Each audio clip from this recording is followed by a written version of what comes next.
जय श्री कृष्ण। राधे राधे। आइए आज नाथ जी के दर्शन करते हैं और हमारे श्री कृष्ण भगवान का नाम नाथ जी क्यों पड़ा उसके बारे में भी जानते हैं।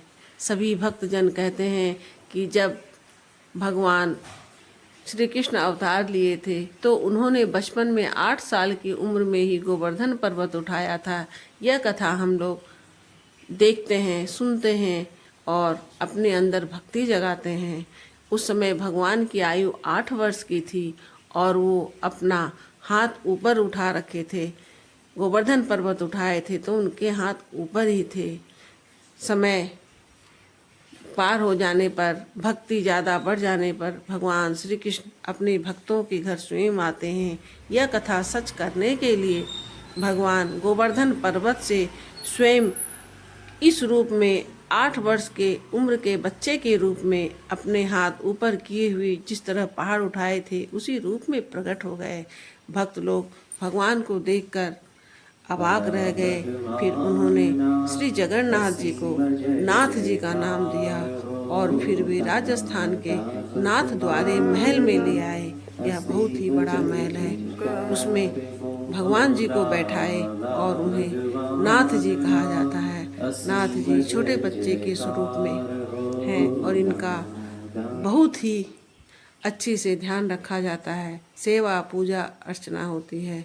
भगवान बाल रूप में अपनी सेवा कराते हैं और हम सभी भक्त समय समय पर उनके दर्शन करने जाते हैं जब कभी भगवान हमें बुलाते हैं। अंतरात्मा से विचलित होते रहना चाहिए। प्रभु मैं तेरे धाम को आऊँगा, तेरे दर्शन पाने के लिए मैं व्याकुल हूँ। जिस तरह भगवान हम लोगों के लिए कष्ट सहते हुए इतना बड़ा गोवर्धन पर्वत उठाए, उसी भाव से हम लोगों को भी भगवान से प्रेम करना चाहिए और उनके प्रति दर्शन करने, मंदिर जाने के लिए आतुर रहना चाहिए। यही भक्ति की प्रेम परीक्षा है। भक्ति की शुरुआत यहीं से होती है। सत्संग में संत महंत लोग कहते हैं ऐसा होने से ही भगवान अपने घर में ही प्रकट हो जाते हैं। जैसे कि गोवर्धन पर्वत पर भक्तों के प्रेम के कारण प्रकट हुए। यही नाथ जी गोपाल स्वरूप में भी हैं और यही बड़े होने पर श्री कृष्ण कहलाए और जगत पिता विष्णु स्वयं इन्हीं का ही रूप है। ये नाथ जी एक समुदाय के नहीं, यह हम सभी सनातनियों के देव हैं। इन्हें जिस भी नाम से पुकारें प्रभु सब नाम से आते हैं, या भाव से पुकारे तो भी दौड़े आते हैं। मेरे कृष्ण कन्हैया खुद भी कहते हैं भाव का भूखा हूँ मैं, भाव ही एक सार है। भाव से मुझको भजो तो उसका बेड़ा पार है।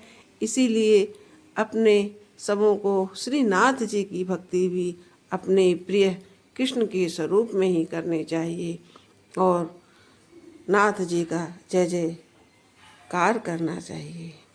जय श्री नाथ नाथ नाथ जी, मेरे नाथ नाथ नाथ जी। जय श्री नाथ जी, जय श्री नाथ जी।